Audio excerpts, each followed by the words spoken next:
گھریلو تشدد اور خودکشی، ڈومیسٹک وائلنس اینڈ سوسائڈ۔ امریکہ کے اعداد و شمار کے مطابق 3 میں سے 1 عورت گھریلو تشدد کا شکار ہوتی ہے۔ امریکہ میں صرف 5 میں سے 1 عورت جسمانی تشدد کی بنا پر میڈیکل علاج کرواتی ہے۔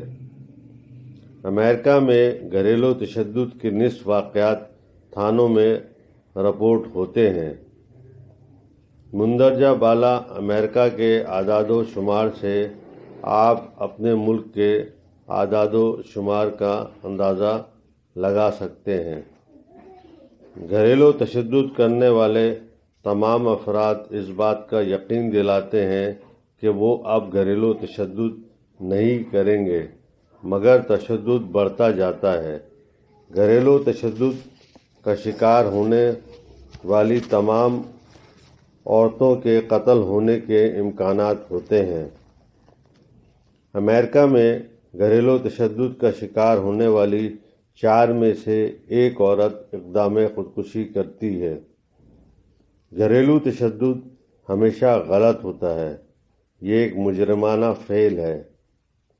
گھریلو تشدد کی کوئی بھی توجیہ نہیں ہو سکتی ہے اور کبھی بھی نہیں ہو سکتی ہے۔ گھریلو تشدد کا شکار ہونے والی عورتیں محسوس کرتی ہیں کہ وہ اس گرداب، عذاب اور مشکل میں پھنس گئی ہیں اور وہ اس تشدد کی وجہ سے ذہنی الجھن کا شکار ہوتی ہیں۔ تشدد کرنے والا شخص نہ صرف عورتوں پر جسمانی تشدد کرتا ہے بلکہ نفسیاتی تشدد کے حربے بھی استعمال کرتا ہے۔ زبانی حملہ اور لعن طعن کرنے کا مقصد خاتون کو دباؤ میں لانا، خاتون کی تذلیل کرنا، خاتون کی خود توقیری، عزت نفس کو نقصان پہنچانا اور اس کی قوت ارادی کو کمزور کرنا ہوتا ہے۔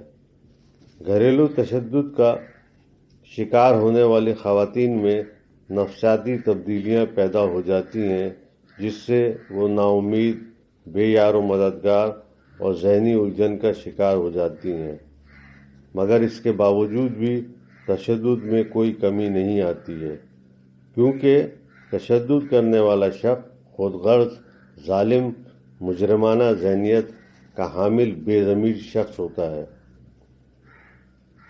بھیانک گھریلو تشدد کے نتیجے میں خاتون تنہا ہو جاتی ہے اور ڈپریشن کے مرض کا شکار ہو جاتی ہے، اور بہت سی خواتین یہ سمجھتی ہیں کہ وہ اس گرداب، عذاب اور مشکل میں پھنس گئی ہیں اور اس سے باہر نکلنے کی ان میں کوئی طاقت نہیں ہے۔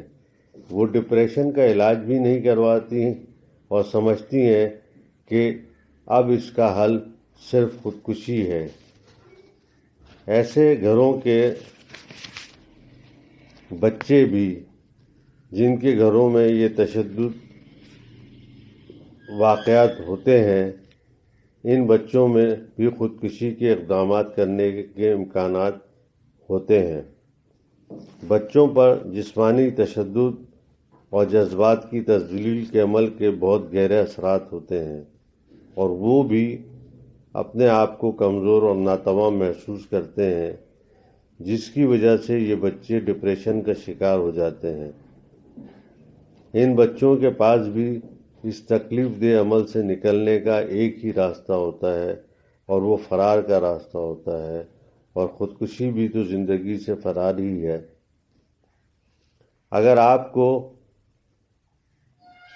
آپ گھریلو تشدد کا شکار ہیں تو فوراً اپنے قریبی ڈاکٹر یا مددگار سے رجوع کریں۔ گھریلو تشدد سے بچنے کا طریقہ مجرمانہ تشدد کرنے والے سے علیحدگی ہے۔ آپ ایسی جگہ پناہ لیں جو آپ محفوظ سمجھتی ہوں، آپ خاندان کی حفاظت میں رہیں، آپ دوست و احباب کی حفاظت میں رہیں۔ تشدد کی صورت میں فوراً مدد حاصل کریں اور اپنا اور اپنے بچوں کا تحفظ یقینی بنائیں۔